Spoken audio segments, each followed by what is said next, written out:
Hi friends, இன்றைக்கி வீடியோவில் சஷ்டிகாவோட வீட்டுக்கும் பொங்கல் செலிப்ரேட் பண்ணணும்னு ரொம்பவே ஆசைப்பட்டா. ஸோ அதுக்காக நான் பொங்கலுக்கு என்னெல்லாம் ப்ரிப்ரேஷன் பண்ணியிருக்கேன்னு இந்த வீடியோவில் பார்க்கலாம் வாங்க. ஸோ வீடியோவை ஸ்கிப் பண்ணாமல் பாருங்கள். வாங்க வீடியோக்குள்ளே போகலாம். இப்போ சஷ்டிகாவுக்கு பொங்கலுக்கு மண்பானையில் சொப்பு ஜாமானம் தான் வாங்கிட்டு வந்திருக்கோம். டடான்! இப்போ பொங்கலுக்கு இதில் பெயிண்ட் பண்ண போகிறோம்.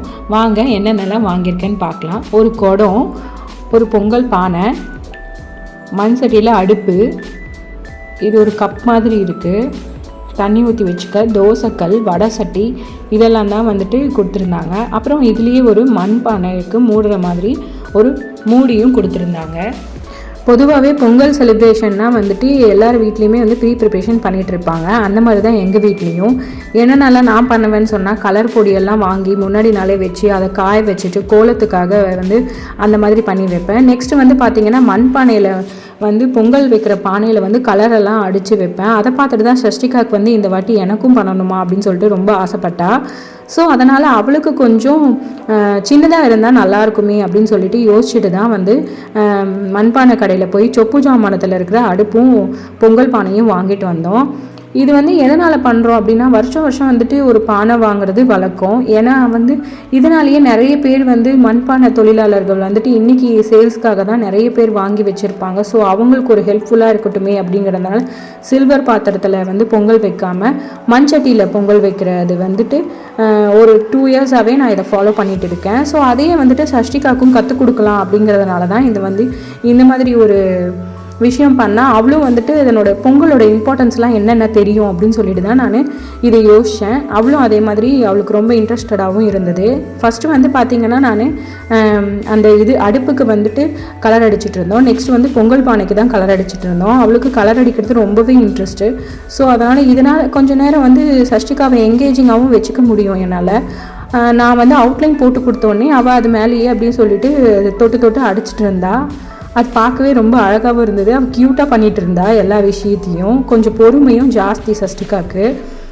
நான் அவுட்லைன் போட்டு கொடுக்கவும் அவன் ஃபினிஷ் பண்ண வாட்டி நான் அவுட்லைன் மேலே திருப்பியும் டார்க்காக கொடுத்துட்டு நெக்ஸ்ட் வந்து அதை நானே ஒரு லீஃப் மாதிரி போட்டுட்டு அதில் அவளை கலர் ஃபில் பண்ண கொடுத்துருந்தேன்.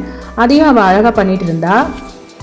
நெக்ஸ்ட்டு லீஃப் எல்லாம் போட்டு முடிச்சுட்டு அதுக்கு கீழே ஒரு சின்னதாக எல்லோ கலரில் டாட் வச்சு அதுக்கு கீழே ரெட் கலரில் ஒரு அவுட்லைன் கொடுத்தோம்.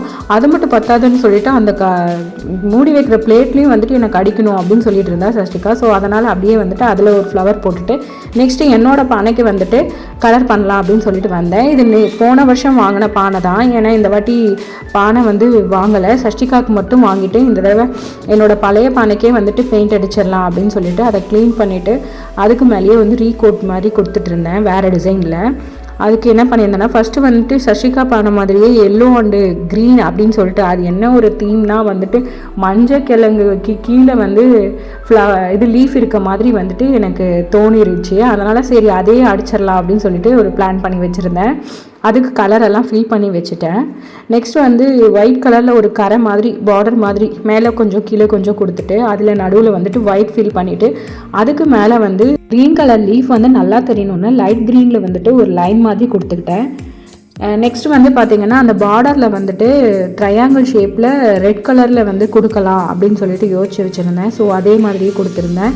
இது கொஞ்சம் பார்க்க ட்ரெடிஷ்னலாக இருக்கும்.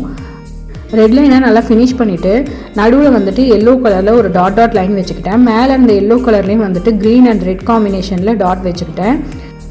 கீழே இருக்கிற லைன்ஸ்லேயும் வந்துட்டு அப்படியே ப்ளூ கலரில் கர்வ் லைன் கொடுத்துட்டு நெக்ஸ்ட்டு அதுக்கு கீழே வந்துட்டு ஒரு ஃப்ளவர் மாதிரி வச்சு ஒரு டாட் வச்சுட்டு பானைக்கு கீழே வந்து எப்படியும் வந்துட்டு அடுப்பில் வச்சோம்னா கருப்பு தான் ஆகும். ஸோ ஃபுல்லாக க்ரீன் கலர் கொடுத்துட்டேன். இந்த மாதிரி வந்துட்டு யாரெல்லாம் பானைக்கு பெயிண்ட் பண்ணுவீங்கன்னு சொல்லிட்டு எனக்கு சொல்லுங்கள். பண்ணது இல்லைன்னு சொல்கிறவங்க கண்டிப்பாக இந்த பொங்கலுக்கு ட்ரை பண்ணி பாருங்கள். இந்த பொங்கல் பானை எப்படி இருந்தது கண்டிப்பாக கமெண்ட் பண்ணுங்கள். உங்களுக்கு யூஸ்ஃபுல்லாக இருந்ததுன்னா ஒரு லைக் பண்ணிவிடுங்க.